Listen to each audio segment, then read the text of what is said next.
ছেলেটা আজও বৃষ্টিতে ভিজছে। ছেলেটা এখন আদুল গায়ে, বৃষ্টির পরশে সিক্ত হচ্ছে তার শরীর। কত কথা মনে পড়ে যায় তার, ভাবতে থাকে, শুধুই সে ভাবতে থাকে আপন মনে।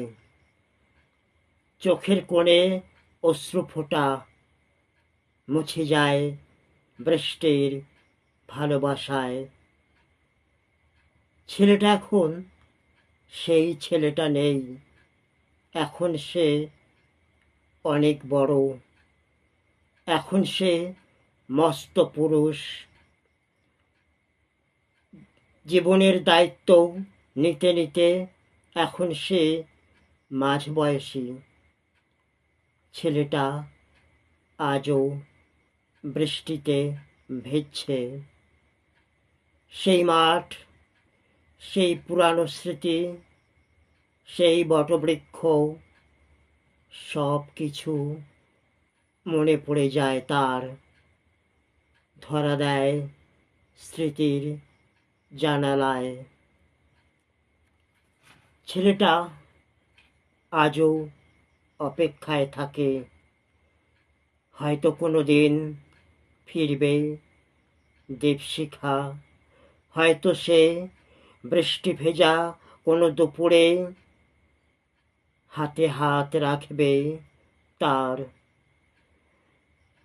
চোখের কোণে প্রশ্ন, মুখে মৃদু হাসি, এলো চুলে কপালে ঘাম বিন্দু। কিছুটা ভয়, কিছুটা লজ্জায়, চোখ দুটো আকাশের পানে। কপালের ভেজা চুল সরাতে সরাতে জিজ্ঞেস করবে কেমন আছো। দূরে কোথাও বিদ্যুতের ঝলকানি, সম্বিত ফিরে পায় সেই ছেলেটা। বৃষ্টি অঝোর ধারায় ঝরতে থাকে। দীর্ঘশ্বাস চাপা পড়ে বিদ্যুতের ধমকানিতে। কি হলো দাদা, এখনো দাঁড়িয়ে কেন, ঘরে ফিরবে না? হঠাৎ চমক ফেরে ছেলেটার। হ্যাঁ, যাব, ঘরে তো ফিরতেই হবে, কিন্তু কোন ঘরে যাব? বিস্ময়ে ভরা চোখে প্রশ্ন ছেলেটার। কেন, তোমার নিজের ঘরে? ঝোড়ো বাতাস জানান দিয়ে যায়। নিজের ঘর কোন দিকে? সে তো আজও খুঁজে বেড়াচ্ছে কোথায় তার আসল ঘর। কতজনের কাছে সে জানতে চেয়েছিল তার আসল ঘর কোথায়।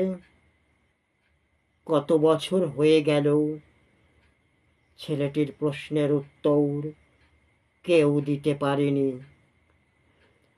উত্তরটা পাবে কি করে?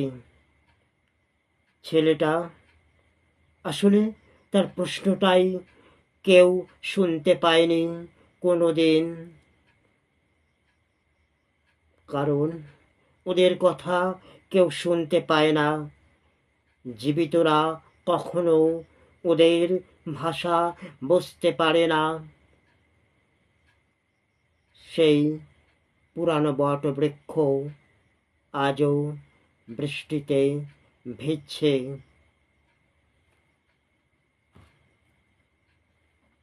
অনুগল্প, বৃষ্টি ঝরা দুপুরে, কলমে মানসী। পাঠিয়েছিলাম আমি, আপনাদের বন্ধু।